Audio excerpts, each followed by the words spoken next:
Hello. Hi, Cutie. Hi, love. How are you? I'm good, thank you. I'm so excited. I'm so excited too. It's my first ever live. I know, I was going to say that, and I get to christen your Model Mondays You live through do. Ali. Yay! My first guest. Well, you made an awesome choice. Oh, the best. I thought it would be fun if you could kind of bring all of us uh, into focus with how you and I connected, because you and I have never met in person. No, never in person. So why Always don't through, you explain how we get connected and why, please? of course. So we connected actually through Instagram. Yeah.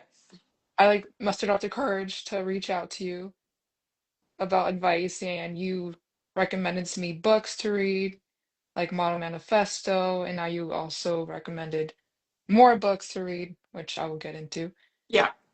And we But just what connected from the inspired start. you? What inspired you to reach out to me specifically for advice? I think what inspired me is I wanted to know more about what I was getting myself into, Hmm. and also being an ambassador for Runways to Freedom, I wanted to educate myself further. I think what separated you from all the other agents is just you, like who you are, Duh. uh, who you are outside of the modeling, just your persona, your personality, the inspiration that you are, what you've been through, all the similarities that we have. Well, not only is she an absolutely amazing person, but she is indeed very knowledgeable and has immense experience within this industry when it comes to the behind the scenes, actually being in the industry, with the ins and outs, amazing advice, and all of the above. Okay. So someone is saying, Jake, I would like to know from Marie's experience what the industry was like 20 years ago. Wow, Oh to my today. gosh. Holy cow. Well, just so you know, I have been in this business my entire life. Literally, so I just turned 67 and I got into the business when I was 6 years old. My mom had been a model, not any big model, before the war, before she met my dad. Um, World War II, by the way. And anyway, so local available models who could walk the runway for all of her charity fundraisers that she was doing. So I was free help. So I started modeling what that would have been the early 60s. So I've been doing it for 60 years. What was it like 20 years ago? My gosh, 20 years ago. That was crazy. It was still, money was still being spent. Social media hadn't taken over, AI hadn't taken over. It was still a wonderful industry that, and I still enjoy the industry. It's just a lot of changes that have happened over the past 20 years that have kind of taken a lot of the fun out of it. Yeah, Yes. for another day, but it's an unregulated business. And so back 20 years ago, people pretty much knew who each other was. So if there was a certain predator that an agency needed to watch out for, like all the agents knew and would alert the models that they were working with. And since all the communication would go through the agencies back then were the heart. They were the traffic control of all information. But now that's essentially been taken away for the most part because now there's social media. And so now, which is it's a double-edged sword. Now you have models that can DM people innocently, thinking that they're doing something proactive for themselves, not realizing that they're DMing people who may not have their best interest in mind. So, yes, it's good that they have that proactive outlet so they can take control and do things for themselves to move their career forward. but for the most part, they really don't know if that's a good person to work with. So what used to go through the agency and be filtered, and when you're with the right agency to be protected, of course, there were other agencies that weren't protecting their people, and still we have those kind of agencies. But at the end of the day, it's really all about, it's become very fragmented. The business is no longer as organized as it used to be, and it's kind of helter skelter. So what it was 20 years ago is drastically different from what it is now. No, most definitely. And another question we have is the complete opposite, which is how does the future of AI impact this industry and others as well?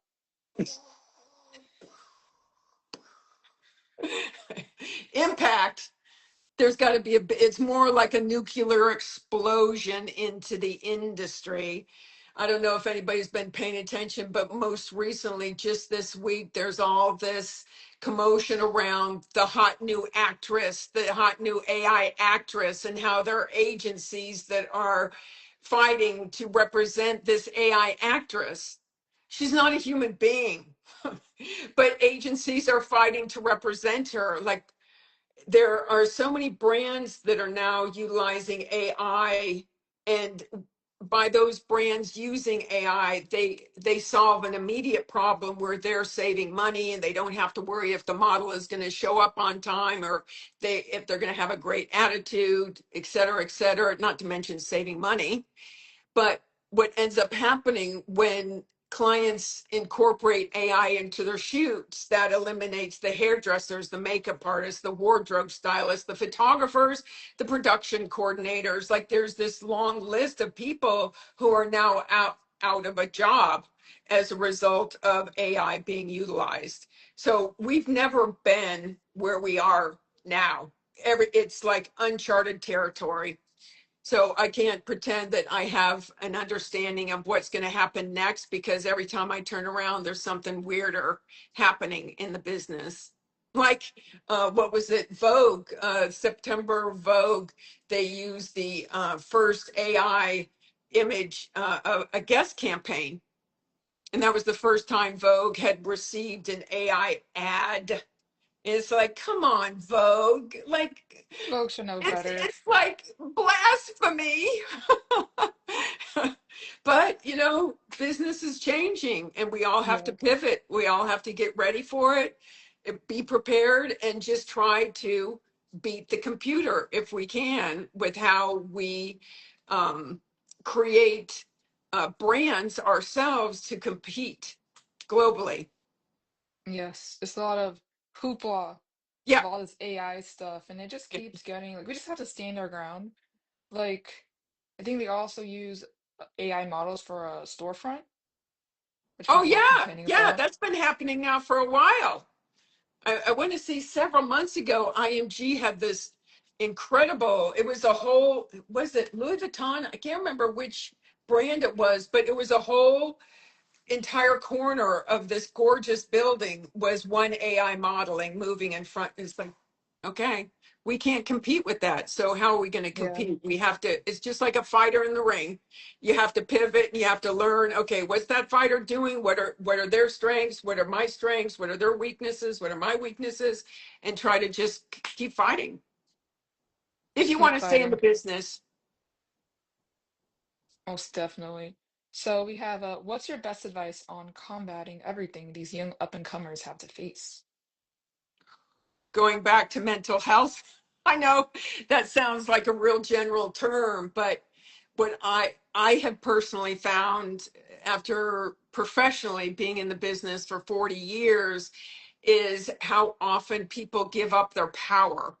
Like, they walk into an agency or they walk into a photo studio or makeup, whatever, they walk into a situation and they are so enthralled with the brand's power that they're not stopping and asking themselves, is this a healthy environment for me to be in?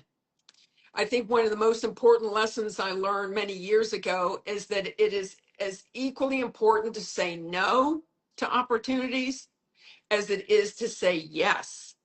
And so often with the younger, and I'm making a general statement, not everybody, but with the young bloods, they have a tendency to be impatient. And this is the way, technology has programmed the majority of all of our brains to expect immediate results.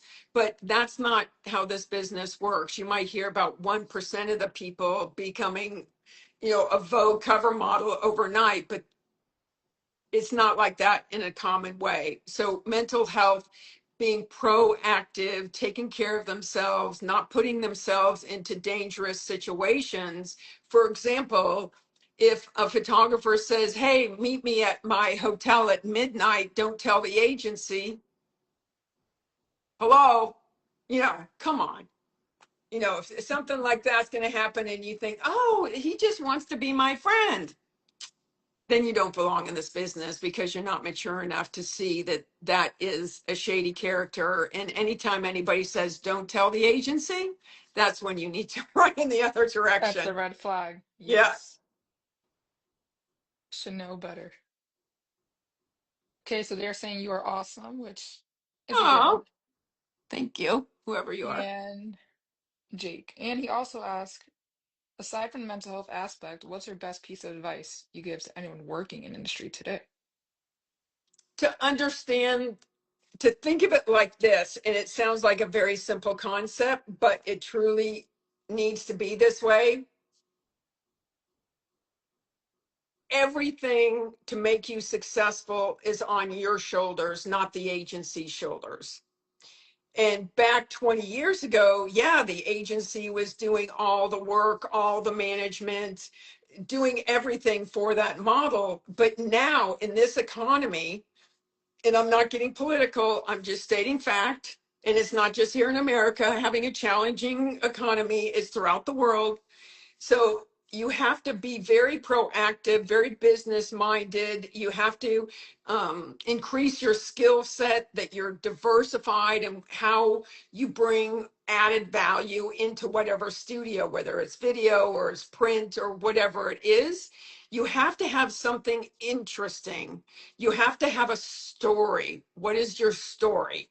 Instead of just thinking, oh, I'm really beautiful and I'm just going to take lots of cute selfies on Instagram and I'll be a Vogue cover girl. No, no. And that applies to however people identify themselves, whatever gender identification they come up with. But at the end of the day, you have to understand that it is 100% up to you, the brand, whether you know it or not. It's your little company. And social media, as much as I can complain about social media, it is a very effective tool, but it can also be a dangerous tool. So you have to be very vigilant in investigating people before you follow them or allow them, or for you to follow them back. Almost definitely. You have to be very cautious and knowledgeable and don't just jump right in, but take Exactly. the steps. Don't be impulsive. Don't be No. impatient. Take the time, take a breath, and investigate before you move forward. Yes. So Jake also asked, is independent a way to go now? Ooh, Oh, I mean independent, not with an agency? yeah. That is a huge question. And many years ago, I would have said absolutely not. But now with the power of social media, and what is that fine line between somebody who is freelance or non-exclusive or independent, or whatever vernacular you want to use, but what separates them from then just being an influencer or a content creator? So again, here we are. We've never been in this situation before. So we're still all trying to pivot to figure out what exactly does that mean. I think there are huge advantages in being an independent person because you're not caught up in politics. But again, we all need counsel. We all need coaching. Even so, I've been in the business for decades. I still reach out to mother agents that I trust, and or even Ed, my virtual assistant. I had a phone a Zoom call last week, and I called him afterwards and I said, talk me off the limb. I'm so upset. Talk me off the limb because right now I am so angry. And he talked me down.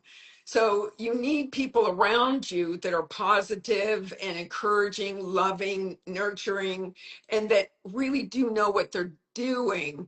Because if you get too many people coaching, you're going to have too many voices. And I like to use the phrase, and I hope people will take this for the love it's coming from, is that if you listen to all those voices, you end up looking like Mr. Potato Head on crack, where the nose is here and the ears are, you know what I mean? It's Yeah. just because you're moving parts around trying to please each voice. And at the end of the day, you can't please everybody. And that's where I didn't want to get into it just yet about mother agents, because I know that's something you wanted to get into. So I'll shut up. Does that address Jake's questions? I believe so. Jacob, we got confirmation. I'm sorry, what? If we get a confirmation from Jake, I don't think he's confirming, but yeah, I believe so. Okay. You addressed everything. So one So of the questions, how we doing on our timing? we are at 1:43. Okay. You are ahead of schedule. We're doing great. So one of the questions I have is what draws you to the modeling industry? Oh, well, I was drawn into it, as I've already mentioned, as a child when my mom put me into the business, and I was bit by the bug that first moment. I just love clothes. She taught me how to sew, how to knit, how to crochet. She got me this little loom, and I was weaving my own fabrics. Like I was 6, 7, 8, 9 years old, making my own clothes, making my girlfriend's clothes. I had aspired, I wanted so badly to be a fashion designer. And putting it into perspective, this is like then the early to the mid 70s. That's all I lived for, was to be a fashion designer. And I was living in Cocoa Beach, Florida. There was no agencies around me, magazines around me, any mentors, coaches. I was by myself trying to figure the whole thing out. And so I thought, oh, I know what I'll do. I'll go to college and learn how to be a designer through college. And I applied to all these colleges, and I just kept getting one rejection after another, because I was seeking a scholarship. I didn't have the money to pay for my own schooling. And so finally, I was I just turned 17, and I got one school that was in Atlanta, Georgia. Don't remember the name of it. Don't even know if they're still in business, but they had awarded me a scholarship. And I was like, oh my gosh, finally I'm somebody, and I'm going to have my dream of being a clothing designer. And I ran in to tell my home ec teacher, my sewing home ec teacher. Um, and I was like, oh my gosh, look, I'm going to be a fashion designer. I'm so excited. I'm going to college. And she read the letter and she looked at me and she said, Marie, you'll never be a fashion designer. You don't have any talent. Wow. Talking about harsh. And let me tell you Very. something. You know what? I didn't pursue that scholarship because I didn't believe in myself enough at that time. I believed in her opinion more than I believed in myself. So I walked away from that scholarship. I gave up that fashion design aspiration because I didn't have any talent, according to her. Hey, maybe she did me a good favor. I don't know. But let me tell you, that was heartbreaking. And it would take me just a few more years till I finally started to figure out maybe I wasn't so dumb. Maybe I did have some value on this planet. And I had an eye for beauty. And that's how I ended up becoming an agent, was because I finally figured out what my skill set was and how I could be a little daisy in a field of cow patties, meaning I could be different because I saw how models weren't really managed back in the late 70s, early 80s. And so I was like, I can make a name for myself. And that's exactly what I did. Okay. Yes, you did. You proved her wrong. I'm sorry. You proved her wrong. Yeah, dang it. I don't even know if she's still alive. As I said, I just turned 17. Yep. So Jake says he could talk to you all day. And his Thank you, question Jake. is, what's your advice for navigating the background, managing money, avoiding certain temptations, distractions, aging out, etc.? What all these questions are reminding me, or not, I don't know if it's reassuring me that I started writing the third edition of my model book, which is essentially the best guide to becoming a professional model, regardless of gender. And this is all these questions are so awesome because it's showing me how you all are still in need of education and getting the right information from somebody who really knows what they're doing. Um, I completely went off on a tangent. What was the question? Yeah, so There was a lot of components to that question. I kind of got overwhelmed. it's what's your advice for navigating the background, managing money, avoiding certain temptations, such distractions, and aging out? Uh, and first of all, I don't believe that you can age out anymore. That is an archaic way of thinking. I mean, these days, anybody at any age, any size, any shape, any skin color, tattoos, no tattoos, piercings, no piercings, like in Paducah, Kentucky, Chicago, Illinois, Paris, it doesn't matter. You can't age out.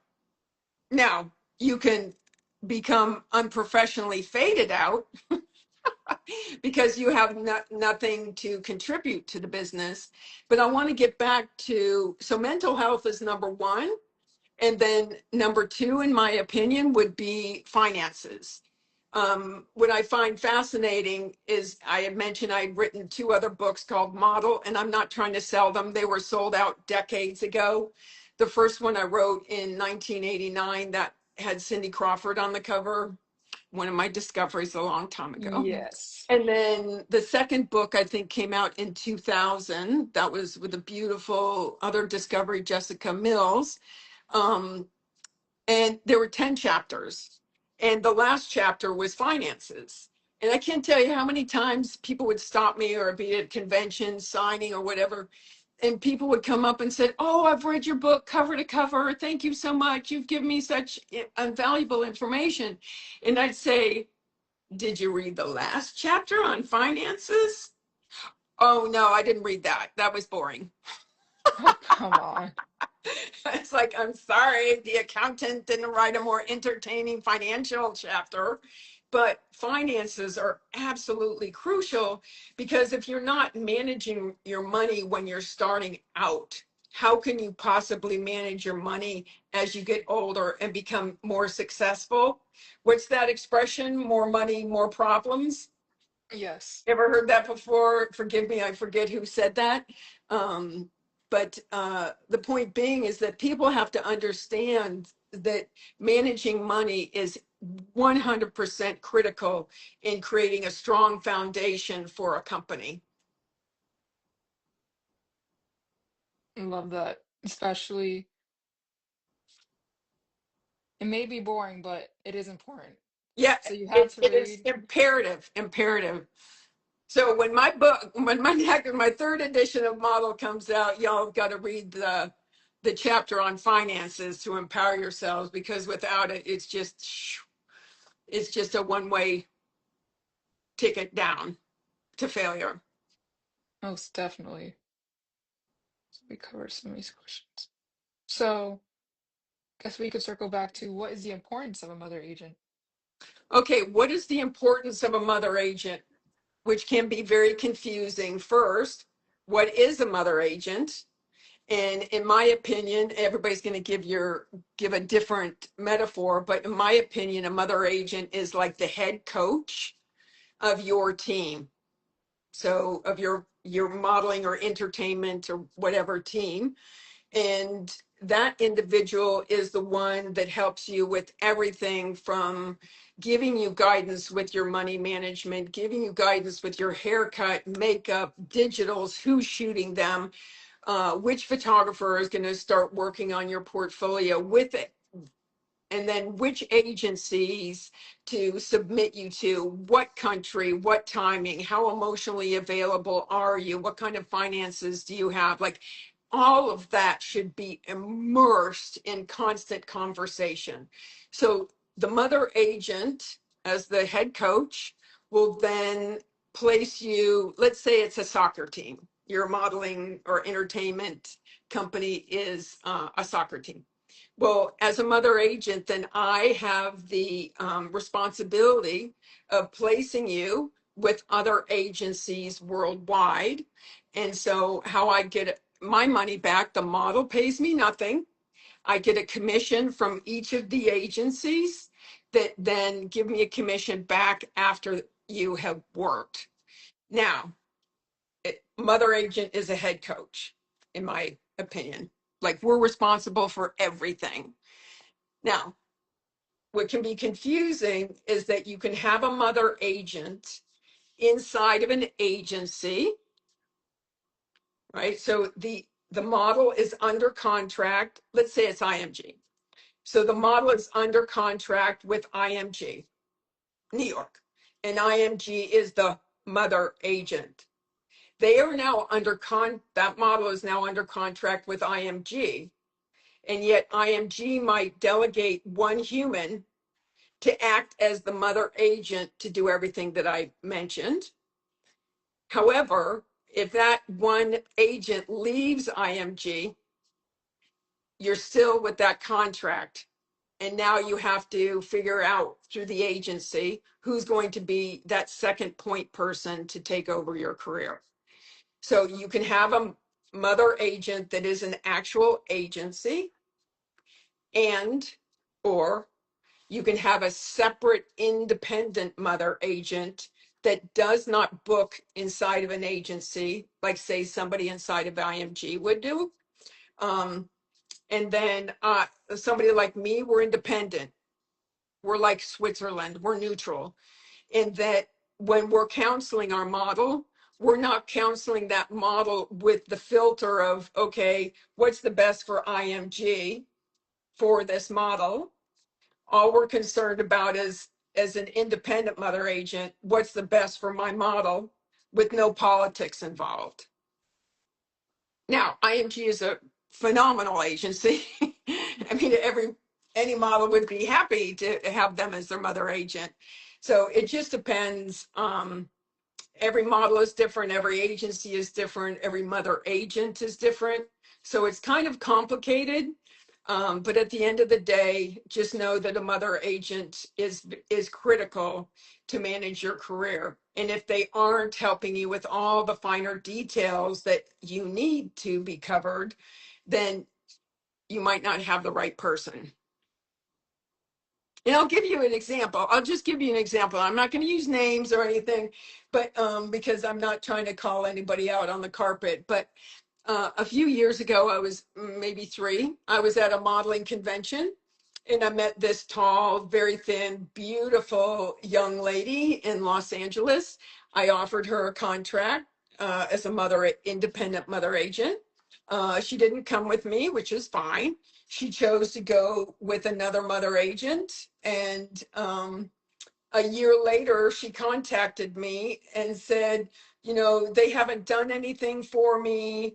I'm so frustrated and I'm so depressed and I don't know what to do with myself or my career. Will you help me out? I said, well, you realize you're coming to somebody that you rejected. And so I will give you, I'll give you some direction in the heart to in the heart of the endeavor to help you find your way, but I'm not going to manage you. So for me, it's like if you rejected me once, because whatever reason you didn't feel I was a right fit. Why am I now a right fit? Because they're not taking care of you. So no. So what I did do, I tried to encourage her to cut her hair, to have new pictures taken, and one thing led to another. And about 6, 8 months rolled by, and finally she was like, my dad won't let me cut my hair and I don't have any money to shoot. And I tell you what, I'm going to place you with a mother agent in LA. And once I got that model with a separate independent mother agent, within a couple of months, they had cut her hair, shot her new photos, and she was off to Milan. Wow. Just like that. Just like that. Love the Because some snap. people just don't know what to do with the person that they have in front of them. Honestly, it doesn't make them bad people. It just means that they don't know what to do. And me as a mother agent, it is very rare that I don't have a vision, that I don't know what to do as far as an action plan with that individual. But if I ever do get hooked up, I'll reach out to somebody like a Greg Chan from who's in New York, who happens to be a mother agent. And like I'll hire him for an hour and say, okay, Greg, tell me, I've got this guy and he's thin, he's a little shorter, but I think he can make money. What do you think we should do with him? And then he'll give me the feedback. It's like, yeah, that's exactly what I thought I should do. Okay. So it's all about networking and just finding the right people to have in your corner as your posse. That is so important. And oh, Jake has another question. When you choose your models, what do you look for? What makes them that unique brand representation for you? When I when I am scouting for a model, in the back of my mind, I'm thinking, there's nobody here. There's nobody that I want. I don't know what I'm going to do, but I've got to do something while I'm here to make my trip successful. And then either somebody walks out on stage or somebody comes up to my table. It just depends on what the situation is. And they'll get me. Like it's their personality, it's their effervescence. There's a sparkle in the eye that I look for. There's an intelligence, there's an awareness that they have a responsibility. They talk to me like an adult, in the sense that, hey, Marie, I've been watching you on Instagram for a year now. I love what you do with model advocacy. You're the kind of mother agent that I would really love to have. I've been saving up money. I didn't want to do anything until I met you. Hello. Then I get people who will walk up to my table and I'll say, hi, I'm Marie. What would you like to talk about? I don't know. Do you know where I am in the business of what I do? Uh-uh.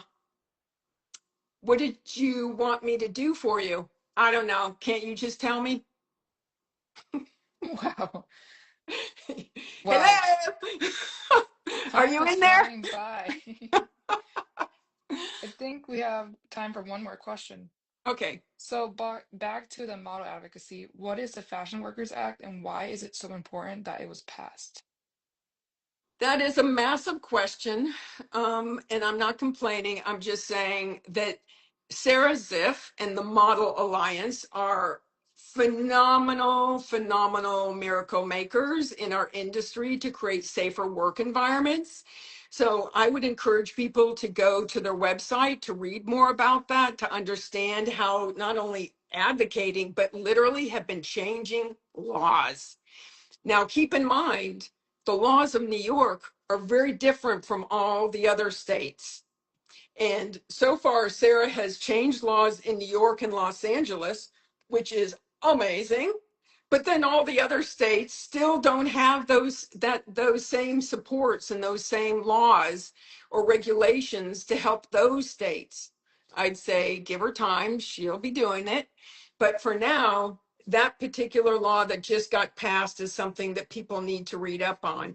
I found 3 different websites to educate myself on that. It's a very complicated, very layered situation.